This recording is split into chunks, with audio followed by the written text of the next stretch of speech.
The average BMI of an Adventist over 60 in Loma Linda, California, is 23.6. The average BMI of an American of the same age, in the same state, with access to the same hospitals, is 28.8. It is the same country, the same air, and the same water. The only variable is what goes on the plate and when it goes there. The Adventist Health Study followed 96,000 people over 12 years.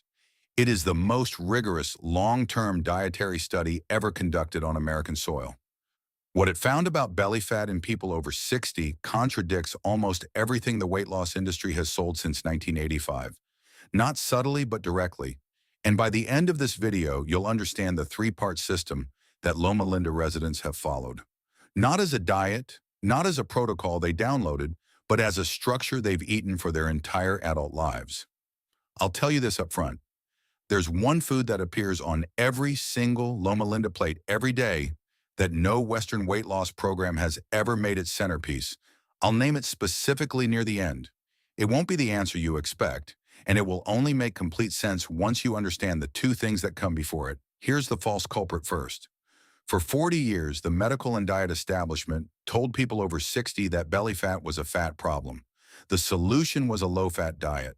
Cut the oils, cut the nuts, cut the avocado. What followed was an entire industry. Low-fat salad dressings, fat-free yogurt, reduced-fat crackers, lean cuisine, everything.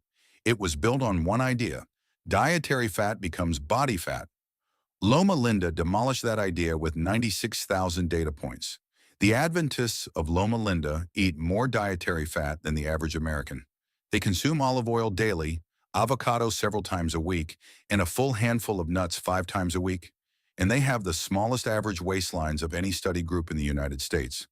This is not because they burn more, but because the type of food on their plate changes how the body handles fat storage after 60 in a way that avoiding fat never could. And around minute 17, I'll show you exactly why the low-fat approach doesn't just fail, it actively makes visceral fat worse. That mechanism is specific and worth staying for. The research breaks into 3 layers. The first is what anchors the plate and why it outperforms everything the protein supplement industry sells. The second is what most people have been told to remove from the plate and what happens to abdominal fat when you add it back. The third is the layer the researchers almost categorized as cultural coincidence until they controlled for total calories and found it was the single most powerful variable in the entire data set. Let's start where the Loma Linda data starts. In every dietary log the AHS2 team collected across the Loma Linda cohort, one food category appeared with a consistency that stood apart from everything else. It was not a vitamin or a branded superfood. It was legumes. Lentils, black beans, chickpeas, and white beans. At minimum, they were eaten 4 times per week, often more. The number the study produced is this. Participants who ate legumes more than 4 times per week had a 22% lower probability of abdominal obesity compared to those who ate meat daily. And among adults over 60 specifically, legume consumption was the single strongest dietary predictor of reduced waist circumference in the entire 96,000-person dataset. That number matters, and not because 22% sounds dramatic on its own. It matters because the reduction held after controlling for total calories, for physical activity, and for socioeconomic status. The legumes were doing something calorie restriction alone doesn't do. Here's what that is. After 60, the body handles protein differently than it did at 40. Muscle turnover slows. Insulin sensitivity decreases. The liver becomes more sensitive to the type of protein it's processing. Animal protein, particularly red meat and processed meat, triggers a low-level inflammatory response that plant-based protein doesn't produce. Legumes deliver complete amino acid profiles when combined with the small grain serving on the Loma Linda plate, but without the inflammatory signal that comes with animal protein. What that means specifically for abdominal fat is that the chronic low-grade inflammation that drives visceral fat accumulation, the dense fat packed around internal organs, not under the skin, gets quieter. The body stops receiving the hormonal signal that tells it to store fat in the abdominal region as a protective response to systemic inflammation.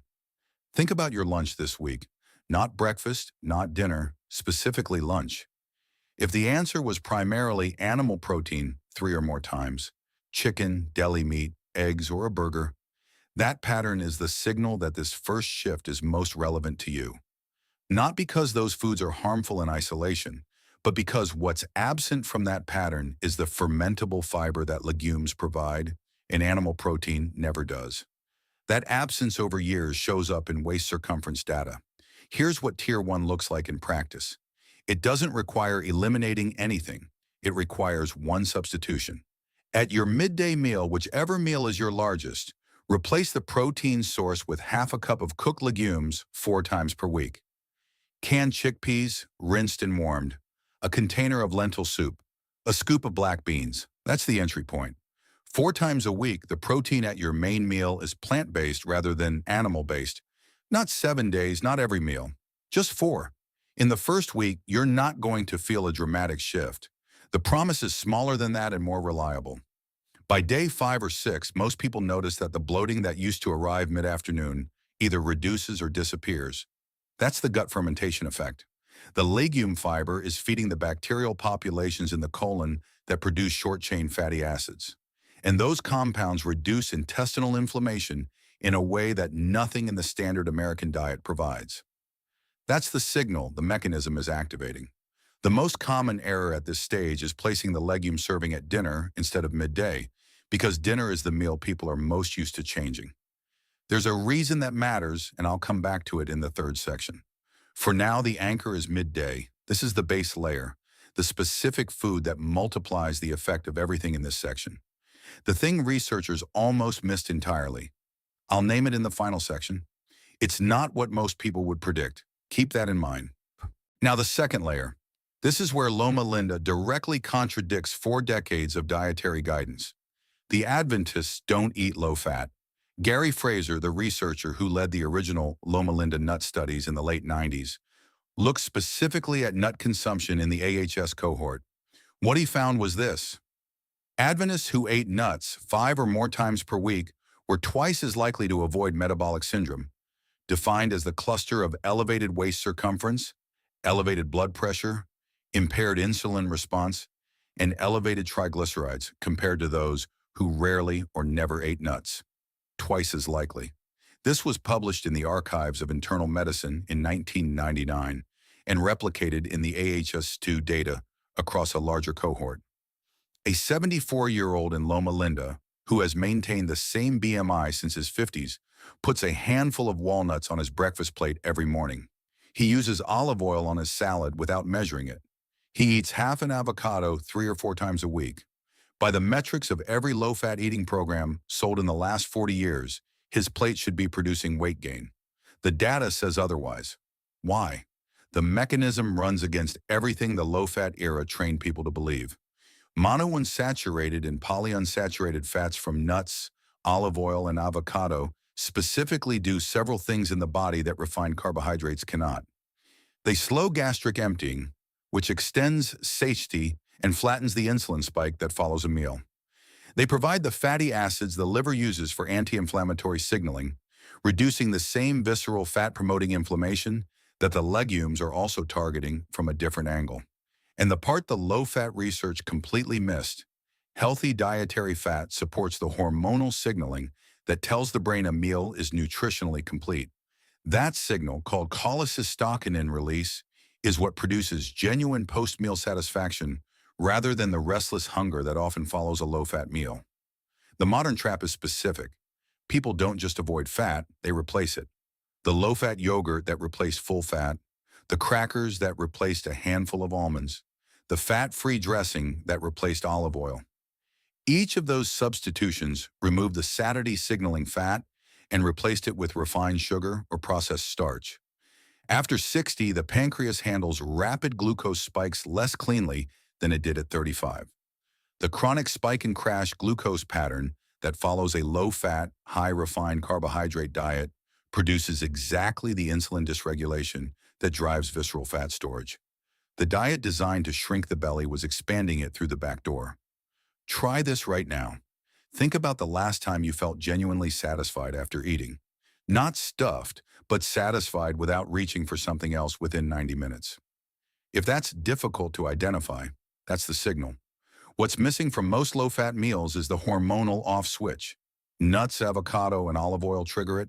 Fat-free crackers and low-fat yogurt don't. Here's what Tier 2 looks like. You don't add it separately from Tier 1. You build it into the same meal. The Loma Linda plate, the structure that appears in the AHS2 dietary logs more consistently than any other pattern, is roughly this. Half the plate is vegetables, cooked and raw, mixed. A quarter of the plate is legumes. About 15% is a whole grain, brown rice, quinoa, or whole grain bread, and 10% is a healthy fat. A small handful of walnuts or almonds, half an avocado, or a drizzle of olive oil over the vegetables. Build that plate at midday 4 times per week. The combination of legume fiber and vegetable fiber, the slow-burning carbohydrate from the whole grain, and the satiety signal from the healthy fat produces a post-meal metabolic state that the individual components don't produce alone. It results in stable blood glucose for 4 to 5 hours, no snack requirement, and no cortisol spike from undernourishment. The plate functions as a system. The common error at Tier 2 is treating the fat component as optional, as an indulgence to be minimized. It's not optional. Remove the walnuts and the satiety signal weakens. Remove the olive oil and the anti-inflammatory fat, signaling pathway loses its substrate. The plate works because all 4 components are present. Substituting or optimizing individual parts breaks the mechanism. Remember what I said about anchoring the legume change at midday instead of dinner. This is where that comes together. And around minute 17, you'll understand why the timing of this plate is not a cultural preference of the Adventists.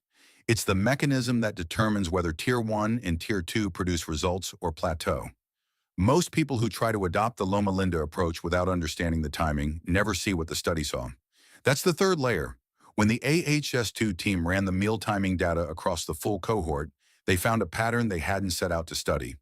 60% of the Loma Linda Adventists ate their largest meal in the morning or at midday. A significant portion ate little or nothing after 6 p.m. A piece of fruit, a small bowl of soup, sometimes nothing at all. The researchers initially flagged this as a religious or cultural observation. Then they ran the waist circumference comparison. Adventists who ate their largest meal at midday and ate minimally or nothing after 6 p.m. had average waist circumferences 13 or smaller than Adventists who ate their largest meal at dinner. After controlling for total daily caloric intake, the timing of the same total calories produced a 5.8 similarity difference in waist circumference. That number is not explained by willpower or discipline. It's explained by circadian biology. Hanna Kaleova's 2017 study in the Journal of Nutrition isolated this variable directly. Participants eating 2 large meals per day, breakfast and lunch, with nothing significant in the evening, were compared against participants eating 3 meals plus snacks at the same total caloric intake.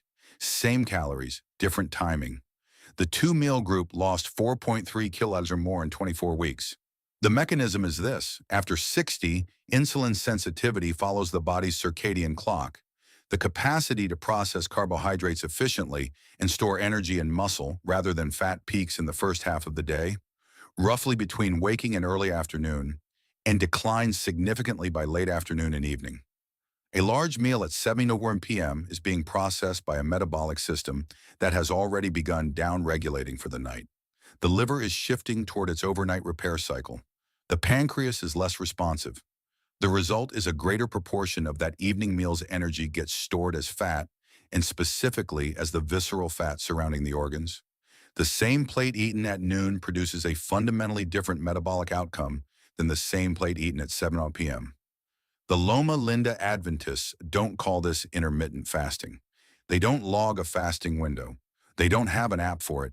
They eat breakfast, they eat lunch, and then they stop. That creates a natural window without food of 16 to 18 hours from early evening to the following morning, during which the body depletes liver glycogen stores and then critically shifts to fat oxidation as its primary fuel source. The visceral fat that the AHS2 data identifies as the primary driver of metabolic disease in people over 60 is the fuel source the body reaches first during that overnight window. The Adventists access it every single night without naming what they're doing. Now, the specific food I mentioned in the first minute, the one present on every Loma Linda plate daily that no Western weight loss program has made its anchor. It's legumes, black beans, lentils, chickpeas, the protein centerpiece of the Loma Linda plate at more than 4 servings per week. I know that sounds understated compared to what you might have expected, but here is why the AHSRU data identified it as the single strongest predictor of reduced waist circumference in adults over 60 above every other dietary variable, including total calorie intake. Legumes are the only common food that performs 3 separate metabolic functions simultaneously.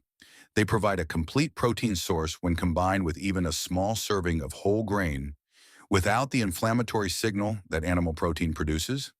They provide fermentable fiber that gut bacteria convert to short-chain fatty acids, particularly butyrate, which reduce intestinal inflammation, improve insulin sensitivity at the cellular level, and downregulate the inflammatory signaling that drives visceral fat storage.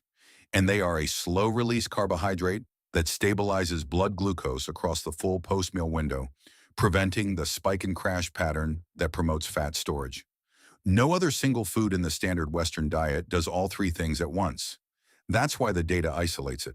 And here is the specific mechanism that makes the low-fat approach worse, not just ineffective. The piece I held for minute 17.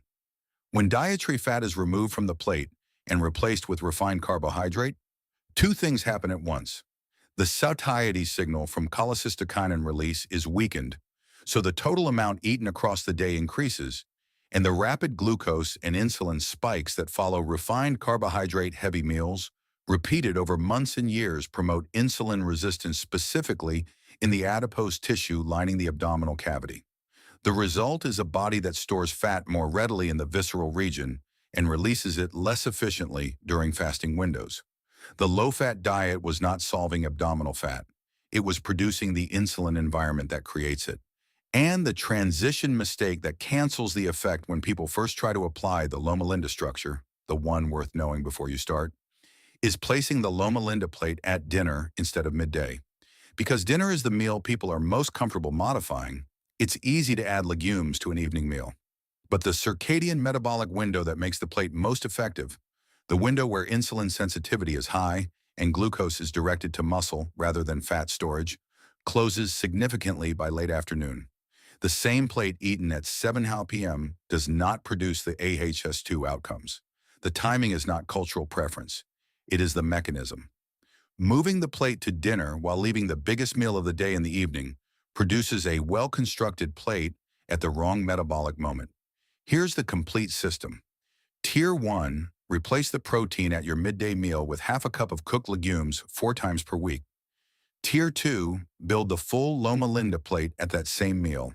Half vegetables, a quarter legumes, 15% whole grain, 10% healthy fat, 4 times per week. Tier 3, make that midday meal the largest caloric event of your day and reduce or eliminate eating after 6 p.m. The total time investment is 0 additional minutes. It is a reallocation of the same eating time, not an addition to it. In 7 days of consistent application, the first observable shift for most people is a reduction in the mid-afternoon energy dip. The stable glucose curve from the Loma Linda plate replaces the spike and crash that drives the 3 p.m. fatigue most people attribute to aging. That's not weight loss. It's the metabolic signal that the mechanism is running correctly. In 30 days, the circadian pattern has begun to establish itself. The body is accessing abdominal fat stores during the overnight window more reliably because the eating window has contracted to the first half of the day. Waist circumference typically begins to show a directional change in this window, not dramatic but measurable. In 90 days, the structure has become the default. The gut microbiome has shifted toward the butyrate-producing bacterial populations that legume fiber supports, improving insulin sensitivity systemically. And here is what the AHS2 longitudinal data shows about long-term trajectory. The system doesn't plateau the way calorie restriction does. The body is not fighting back against deprivation. It is running the metabolic cycle it was designed to run at the times it was designed to run it. The Adventists, who show that 5.8 cm waist advantage at age 70, didn't achieve it with a diet they started at 65. They achieved it with a structure they've maintained since they were adults. The structure is not complicated. Half a plate of vegetables, a quarter plate of legumes, a small whole grain, a handful of healthy fat, eaten at midday and then mostly stopped. That's what 96,000 people over 12 years found. Not a supplement, not a restriction, a plate and a clock. We count calories, they don't. We take supplements, they don't. We read labels. They set a table, and they outlive us by 10 years with waistlines that most Americans last had in their 40s, if at all. The one thing worth doing today before anything else is deciding what your lunch looks like tomorrow. Not dinner, lunch. If there are no legumes on that plate, add half a cup. That's the entry point the data identifies as the most reliable first step.